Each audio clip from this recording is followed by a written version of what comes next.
జగన్మోహన్ రెడ్డి గారి 5 ఏళ్లలో మనం చూడని ఘట్టాలు కొన్ని ఈ ప్రభుత్వం వచ్చాక చూస్తున్నాం. అప్పుడు చూడలే, అప్పుడు కనపడలే మనకి. అప్పుడు అసలు మాట్లాడే ఇదే లేదు ఎవడికి. అసలు భావ ప్రకటన స్వేచ్ఛ సంగతి దేవుడు ఎరుగు. కనీసం వాడి పని వాడు చేసుకునే ఇది కూడా లేదు కదా. అలాంటిది అప్పుడు లేనివి ఇప్పుడు మనం చూస్తున్నాం. అయితే దానికి రిటార్ట్స్ కూడా అలాగే ఉంటున్నాయి.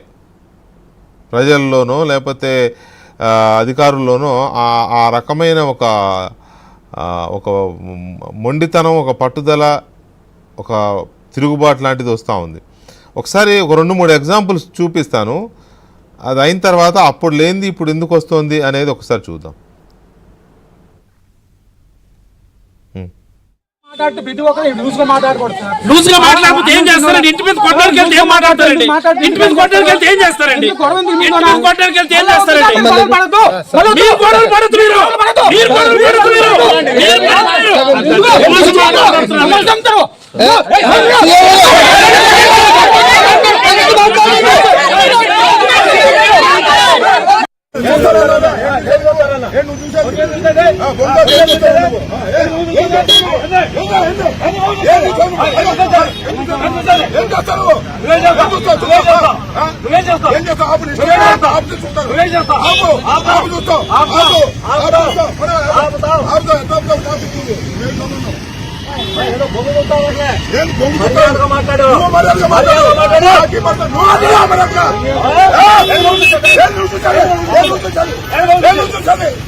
నేను చెప్పాను మేడం, మీరు అసలు చెప్తారు.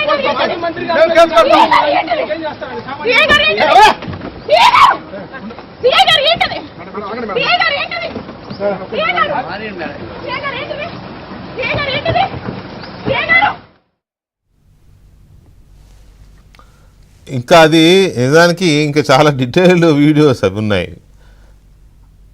ఆయనేమో అక్కడ సరే సీదిరి అప్పలరాజు మంత్రిగా ఉన్నప్పుడు వైజాగ్లో ఒక పోలీసు అధికారి గుండెల మీద చెయ్యేసి తోచేసింది మీకు గుర్తుండే ఉంటుంది.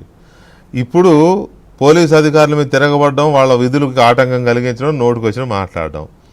అంబటి రాంబాబు గారు ఏంటి బొంగు నువ్వు చూపించేదని ఒక పోలీసు అధికారిని బొంగు చూపిస్తున్నాడంట. అంటే ఆయన కూడా నువ్వేం చేస్తావు అంటే నువ్వేం చేస్తావు అంతే, ఎవరు తగ్గల. ఇక ఆమె విడుదల రజనీ గారు అదేదో కేసులో ఏది మన స్టోన్ క్రషర్ స్కామ్ ఉంది కదా, దాంట్లో నిందితుడు తప్పించుకొని తిరుగుతున్నాడు, ఈమె కారులో ఉన్నాడని పోలీసులకి తెలిసి కారు చెక్ చేస్తామని వెళ్తే ఆమె అడ్డుకుంటుంది, రానివ్వదు, తిరగబడుతుంది పోలీసుల మీద. గతంలో ఇలా లేదండి, జగన్మోహన్ రెడ్డి హయాంలో ఇలా లేదు. అసలు మాట్లాడేవాడు లేడు, ప్రశ్నించేవాడు లేడు. కానీ వీళ్ళు ఇక్కడ తిరగబడుతున్నారు. అదేమంటే జగన్మోహన్ రెడ్డి గారు రెడ్ బుక్ రాజ్యాంగం అంటాడు, అసలు ఎవరికి మాట్లాడే స్వేచ్ఛ లేదంటాడు. ఆయన మాత్రం స్వేచ్ఛగా తిరుగుతున్నాడు రౌడీ షెటర్లకి. మీరు ఇందాక చెప్పారు కదా, ఆయన స్వేచ్ఛగా తిరుగుతున్నాడంటే డెమోక్రసీ ఉన్నట్టు.